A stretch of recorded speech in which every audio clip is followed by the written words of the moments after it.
Olá, eu sou o Marcos Fernandes, estou de volta com mais um episódio da websérie Inovação em Saúde Paraná. Sou jornalista e professor da Unicentro, a Universidade Estadual do Centro-Oeste, uma das 7 integrantes do consórcio da Universidade Virtual do Paraná, promotora desta websérie. Desta vez, meu convidado é um médico. Com muita honra, eu tenho a satisfação de conversar com o Dr. Totila Glitz, um clínico cardiologista que, assim como eu, aprendeu a mexer nessas plataformas de audiovisual para que pudéssemos interagir entre nós aqui e com a nossa audiência. O Totila, aliás, me deu uma pequena aula, uma pequena boa aula de história antiga acerca do seu nome antes da nossa conversa aqui nos bastidores. Então, doutor, antes da primeira pergunta em si, eu peço que o senhor se apresente um pouquinho mais e agradecendo a sua disponibilidade, uma honra de conversar com o senhor, ainda que de modo online. Então, olá, boa tarde, meu nome é Totila Glitz, eu sou médico, formado há mais de 45 anos pela Faculdade Evangélica Mackenzie do Paraná, sou cardiologista clínico, eu tenho minha clínica privada, eu estou afastado, sou idoso, no grupo de risco dos pacientes com coronavírus, a minha família me afastou, o pai vai para casa, e aí, o que aconteceu? Para estimular a minha cabeça, não chama cabeça parada, eu comecei a trabalhar com essas novidades da telemedicina e das tecnologias de distância. Perfeito, doutor. Então, vamos lá, deixa a primeira questão aqui da nossa conversa. De que modo o senhor consegue avaliar que a telemedicina contribui para controlar o número de pacientes nas UPAs e nas UBSs, por exemplo? Eu acho, assim, que a telemedicina, pelo menos, assim, tem afastado ou tem servido como uma barreira para afastar os pacientes, que eles não procurem as UPAs ou as UBSs, aqueles que realmente têm uma necessidade de procurar, aqueles casos mais graves. Eventualmente, os casos mais leves, a gente pode detectar pela telemedicina com uma boa anamnese clínica, detectar os casos que são mais leves, e esses são tratados e acompanhados pela telemedicina, e os casos mais graves, a gente realmente tem condições, pela anamnese clínica, de encaminhar para uma UPA ou uma UBS. Então, nesse sentido, de afastar os pacientes leves, e que eles vão procurar e se expor numa unidade básica de saúde ou numa unidade de pronto atendimento. E os mais graves, que realmente precisam do atendimento médico presencial, esses vão ser orientados a se dirigirem a uma dessas unidades à disposição. Imagino que o senhor já tenha tido, nessas semanas que o senhor está fazendo teleatendimento, o senhor já tenha tido todo tipo de caso, desde aquele que de fato não precisava um encaminhamento, até aquele que de fato tinha que correr com ele, né? Sim, sem dúvida. O que eu notei, assim, eu estou trabalhando nisso aí desde o começo de março, que na primeira, eu poderia até dividir em fases. Na primeira fase, houve muito síndrome gripal, aconteceu muito síndrome gripal pela telemedicina, e muitos desses pacientes foram pela telemedicina devidamente orientados, e se realmente houvesse uma piora, a ir por uma unidade básica de saúde ou por uma unidade de pronto atendimento. Evidente que agora, no último mês, com o crescimento da nossa curva epidemiológica, nós temos um acentuado número de procura de casos, realmente com o Covid, e alguns até que seriam, digamos, os casos que seriam contatos de Covid, que também são devidamente afastados. E os casos mais graves são realmente encaminhados às unidades de pronto atendimento. Perfeito. Essa era outra questão que eu ia perguntar ao senhor, né? Se seria possível notar, mensurar as fases da evolução da pandemia a partir da ótica da telemedicina? Sim, sem dúvida. Eu acho que isso é uma coisa, assim, para mim, foi que me alertou muito, que no começo a gente tinha muita síndrome gripal, com comprometimento, sem assim ser um comprometimento respiratório mais grave, e que realmente a partir desse mês, fim de maio, começo de junho, até metade desse mês de junho, a gente notou muito caso de Covid positivo e muito caso de contato de Covid. Muito, que realmente tomou mais o nosso tempo. Eu imagino. Não é o foco, né, da sua atuação profissional, mas é uma questão que muitas pessoas têm me perguntado, e têm conversado muito sobre isso. Quando o senhor, né, inicia ali o procedimento da teleconsulta, do teleatendimento, o senhor consegue mapear, assim, o estado emocional dos pacientes? Se é um estado emocional muito baixo? Márcio, o que eu notei realmente é o seguinte, que existe muito, por ser uma doença que é nova, desconhecida, Nós estamos aprendendo muito com essa pandemia, o que é enfrentar uma doença que é nova, então ela não tem um tratamento ainda, embora tenha muita pesquisa em andamento, uma coisa que vai surgindo a cada dia, uma novidade, não existe uma vacina, então isto, e com esse aumento enorme de casos e muitas complicações, realmente muitos pacientes morrendo, muitas vidas estão se perdendo, e se causa um pânico na população em geral. Então, nesse sentido, também a plataforma tem nos ajudado muito a pôr à disposição o grupo de psicólogos que tem dado uma cobertura muito boa nos casos de ansiedade, nos casos de depressão, porque a gente tem visto que realmente vidas se perdem, famílias são dizimadas, e isso causa realmente uma preocupação muito grande e um pânico muito grande na população. E às vezes até nos causando dificuldades em saber se isso é que tipo de dificuldade que eles têm, a dificuldade respiratória, se isso é uma falta de ar, por ser um problema respiratório de pulmão, ou se realmente é alguma coisa ao pânico, ao medo, essa ansiedade do movimento respiratório, isso causa realmente dificuldade para nós, que estamos na tela atuando, e também eles conseguem, de certa maneira, conversando, pelo diálogo na nossa plataforma, a poder diferenciar o que é o pânico pela doença, a falta de ar pela doença, porque nós nos preocupa atualmente na doença é a falta de ar e a febre. Então, conseguir determinar se essa falta de ar é realmente o comprometimento respiratório pela própria patologia, ou se isso é uma coisa do pânico, do estresse da população, que há algum tempo já diante dessa situação. Perfeito, doutor. É possível elencar os principais temores dos pacientes quanto à telemedicina em si, quanto ao teleatendimento? Desculpa, Márcio, eu não entendi a tua pergunta. Poderia repetir, por gentileza? Tranquilo. Doutor, é possível elencar os principais, eu diria, temores, né, os principais receios do paciente quanto à telemedicina? Quanto a assim, eu acho que os principais temores não é estar em contato com alguém, eu acho que ele sente uma certa segurança que tem alguém que se identifica como médico e está, digamos, atencioso, prestando atenção nas suas queixas. Eu acho que os temores realmente dos pacientes que nos procuram é qual é a gravidade, como essa doença vai evoluir, e por causa desse número enorme de pacientes dessas vidas que são perdidas e essas complicações respiratórias, essa grande dificuldade de respirar, UTI, respirar, isso causa um pânico muito grande na população.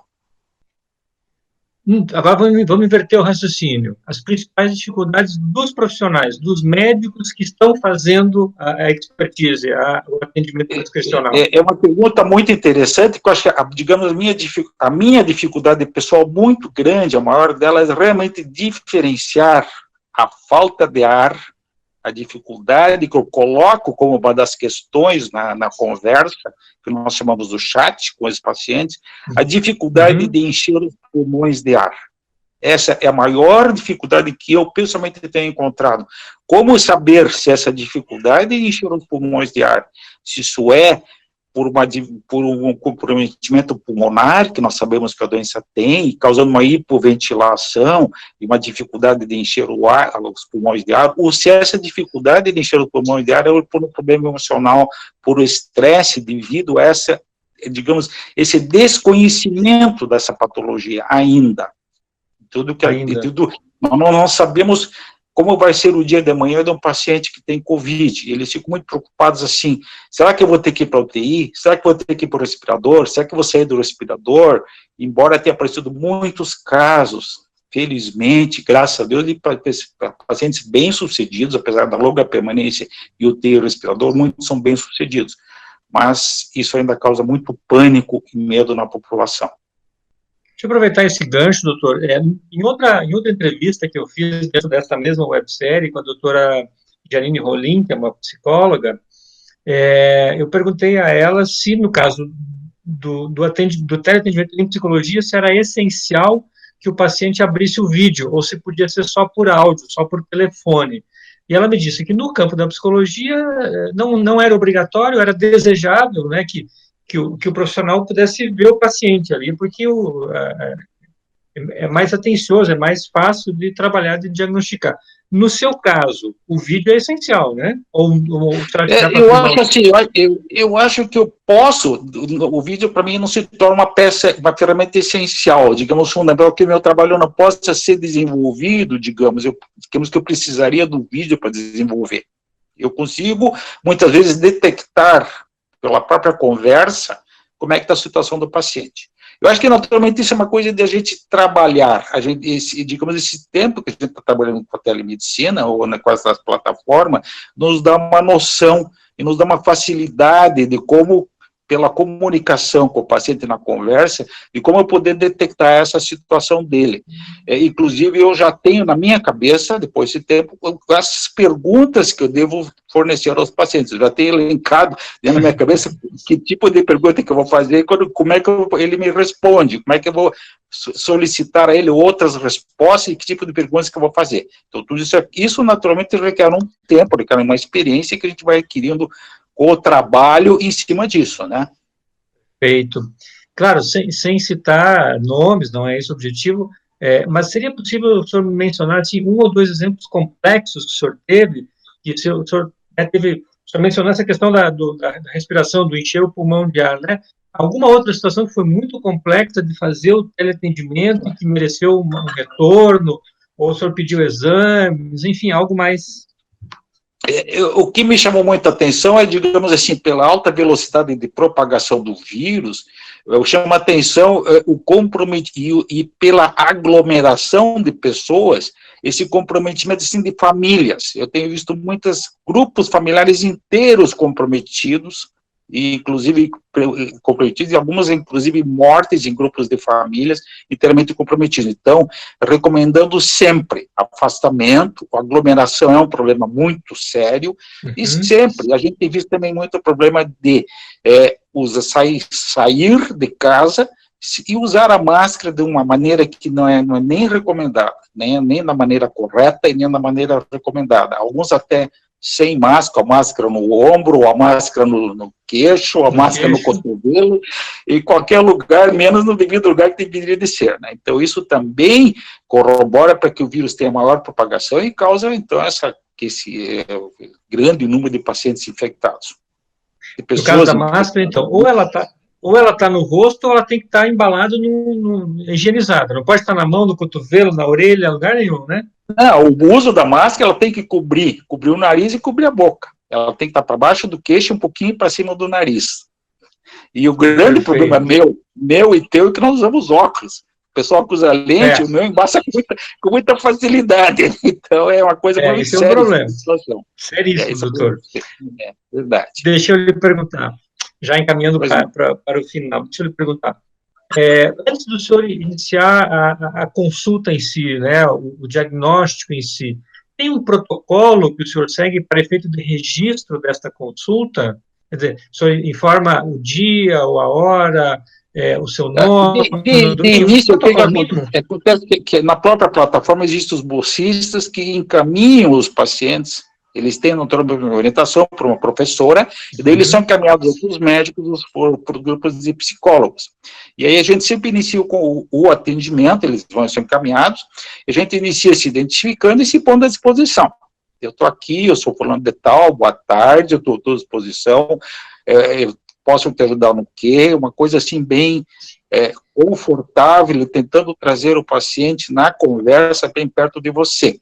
Eu sempre costumo dizer que daí, quando eu consigo, digo, eu fisguei esse paciente, essa pessoa, eu vou conversar com ela. E eu fico conversando profundamente, eu disseco tudo, ou eu vou em tudo, com todos os diálogos.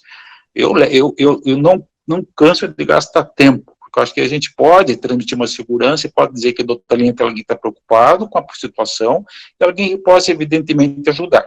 E sempre no fim, que eu acho interessante, no fim da nossa conversa, eu passo tudo que eu tenho de conhecimento, tudo que foi transmitido e o que a gente adquiriu nesse tempo de trabalhar com a telemedicina.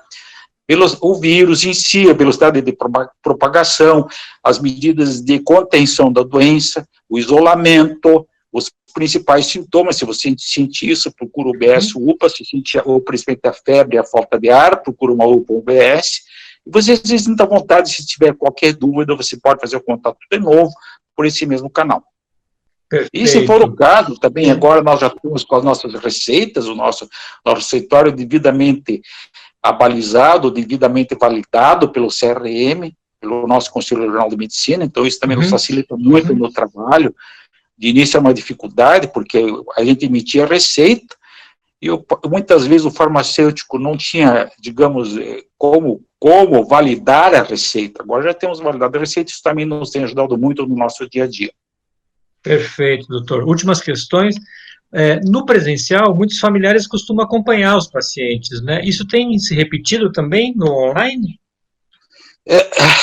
Eu acho que, eu não tenho certeza se tem familiar do outro lado. Assim, as crianças, e é recomendado, nós temos discutido isso entre nós, os colegas que estão trabalhando na telemedicina, qual é a idade que deveria uma criança ou alguém responder. Então, nós estamos mais ou menos delimitando que existe uma idade em que alguém seja possível responder o diálogo da plataforma. E nessas pessoas, e alguns deles até, quem responde é o responsável, ou o pai ou a mãe, nos menores, né? Então aí sempre tem alguém acompanhando. Ah, Nos outros a gente não sabe exatamente se tem alguém que está ali do lado respondendo, não, a gente não consegue detectar isso. Às vezes vem assim, eu sou a mãe do fulano de tal, eu vou responder por ele. Ou eu sou o irmão do fulano de tal, eu vou responder por ele. Porque, simplesmente, a entrada na plataforma é pelo celular, então alguém está respondendo. Mas, sabe, eles se identificam assim, eu vou responder, eu sou a mãe da criança tal, eu vou responder por ela, ou eu sou irmão do fulano de tal, porque eu tenho celular, eu vou responder por ele. Mas a maior parte das vezes a gente nota assim que são pessoas adultas, conscientes, eles têm o termo do consentimento antes de entrar, então é evidente que a gente imagina que são pessoas sérias e conscientes do que eles vão nos responder, o que vão nos contar. Por outro lado, toda a nossa conversa com eles é gravada no prontuário do paciente. Então, isso está gravado, está na memória da plataforma, e isso fica aí dentro do próprio computador ou da memória da plataforma. perfeito. O senhor passou, nesse período aí de atendimento, passou por alguma situação inesperada, alguma situação engraçada aí que não estava no roteiro? Não sei dizer, esse negócio ficou tão sério que eu não sei dizer se eu passei por coisa engraçada ou alguma coisa assim. Evidente que a gente passou por, digamos, preocupações com quadros clínicos menores, menos graves. Eu estou com uma dor de cabeça, será que isso é Covid?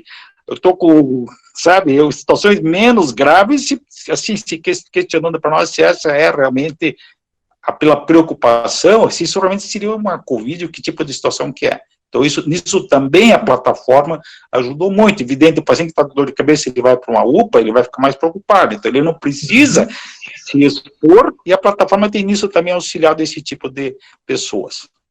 Perfeito. Doutor, uma última questão. Perfeito. Uma última questão. Pós-Covid, pós-pandemia, a partir da sua experiência de 45 anos de medicina presencial, já é possível dizer assim, o que vai restar da telemedicina, se é que vai restar algo, ou ainda é muito cedo? Primeiro, acho que é muito cedo, mas eu acho que realmente muitas coisas vieram para ficar. Para a telemedicina vai ser uma coisa que possivelmente, digamos, ser expandida nesse sentido de podermos conversar com aqueles pacientes que estão em casa, através da telemedicina, e pelo áudio, pelo vídeo, a gente enxergar o paciente e poder, sem entrar em contato, fazer algum diagnóstico auxiliar, né? Ajudar o paciente na situação dele. Eu acho que é uma coisa que veio para ficar e vai ser melhorada e vai ser expandida.